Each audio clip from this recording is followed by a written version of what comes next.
just say this year it was very difficult to find good compost. We couldn't, so we had to settle for something else. Just because the industry is changing in our region and a lot of these products are being consumed, a lot of services, everything's being consumed. So that might push me toward eventually, out of necessity, having to produce a higher end compost than I could purchase. But what we do is just what you were talking about. We grow a crop, say broccoli, the plant's about this big. We just harvest the head of broccoli off it. It gets mowed down to the ground. We have special mowers that just turn it basically into like coleslaw. And then it just gets incorporated into the soil. Lots of surface area, lots of tiny particulates, and relatively low energy to do that. And it's kind of like composting in sight. Yeah. I can speak loudly. Okay. Yeah. I didn't hear anything about vegetarianism. So I think the perhaps oncoming catastrophe facing us, if we could change the eating ways of ourselves even. Yeah, So, that is a point that was made, and I read a few articles in preparation for this, and especially with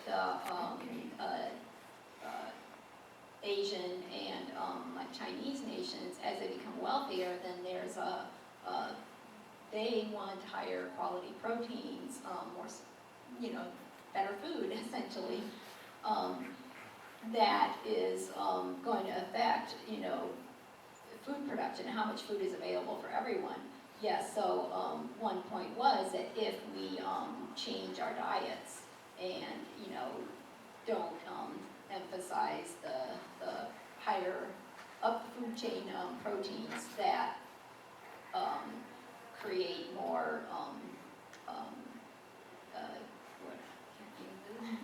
greenhouse gases and stuff like that. Right. So if we eat lower on the food chain, it's more likely that more people will be able to eat well.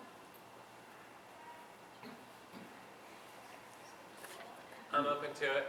My body likes certain things, my kids' bodies like different things, and my wife has a slightly different diet than the rest of us. And for now, I have been vegetarian for a number of years of my life, and I think mostly for me, I was kind of hung up on the way our food was being produced, not so much. I don't think necessarily, I think maybe, yeah, I think it's as big a deal how we're producing the food as much as it is what it is. And so I feel like we can produce animal products in a very sustainable, low carbon footprint format. It may not be profitable, so it may just be like we have our pet cow that we have at our house, and you have yours, and they have theirs.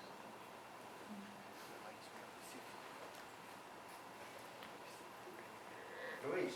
I'm interested in the water part of food production, and I've been reading a little bit about how the way I understand it, some farmers are putting their plants on a water diet. Can you speak to this at all? And then, before Yes. you do that, I'd like to say that if any of you are interested in more depth about the topic, that if you signed up for the Master Climate Protector program, you would get a little more insight into this. But I am interested in water diets. The master what? Climate Protector. It's a SOCAN program. Yes. We're going to talk about it in a while. When you said that, what was triggered for me was the fields that we lease along the Applegate River, we are on an irrigation ditch, which has an association. We're not landowners there, we're just little vegetable farmers amongst hay farmers who don't need early water. Apparently with the winter we had, a lot of destruction took place on our ditch system, and we just were able to pump water on the 20th of this month. We already had an acre planted.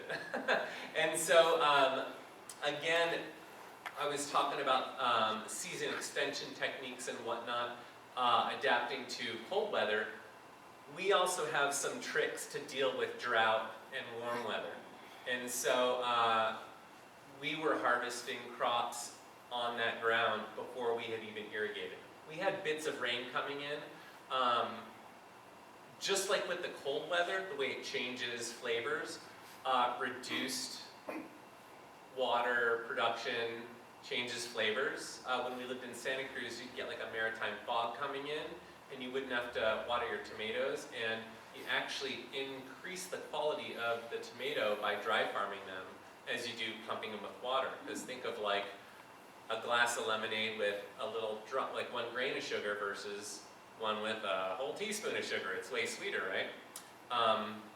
Or I said that backwards. How about with a drop of water versus, you know, a gallon of water? Less dilution, basically. So I think there's reduced tillage methods. It's one thing we practice when we know we're not going to have water is we don't weed anything.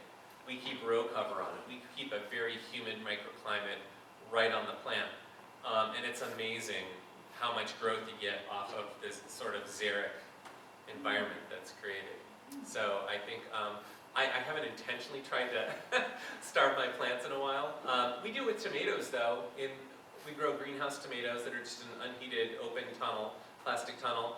And once we get fruit set, we sort of back off the watering schedule to get them to ripen, to get them to sweeten. So that's not necessarily to save water, it's to create a better, higher end product. But I think it could be used also, yeah, to combat water availability. One more? Yeah, do any of you know about percentage-wise about how much small organic farm is compared to your big ones in the United States or locally? I imagine it's grown over the last few years. I think you have to define that first, and I think USDA defines it by gross annual sales. So according to gross annual sales, we're not a small farm, but we're small. 5 to 7 acres in production, I mean, it's nothing. But we do pump a lot of food out of that space. What did I read? My folks were just, they just had their 40th wedding anniversary, so I was looking up statistics, what percentage of folks were, you know, married that long in the U.S., and it was like, it wasn't much. And then I looked up what percentage were farming in the U.S., and it was like 3%. And a lot of those are just your you know, industrial Midwest farmers. So I don't know. It's a growing, I think, a growing sector. And I think it's the future. A lot of my mentors are scaling back quite a bit because they're seeing the virtues of less is more.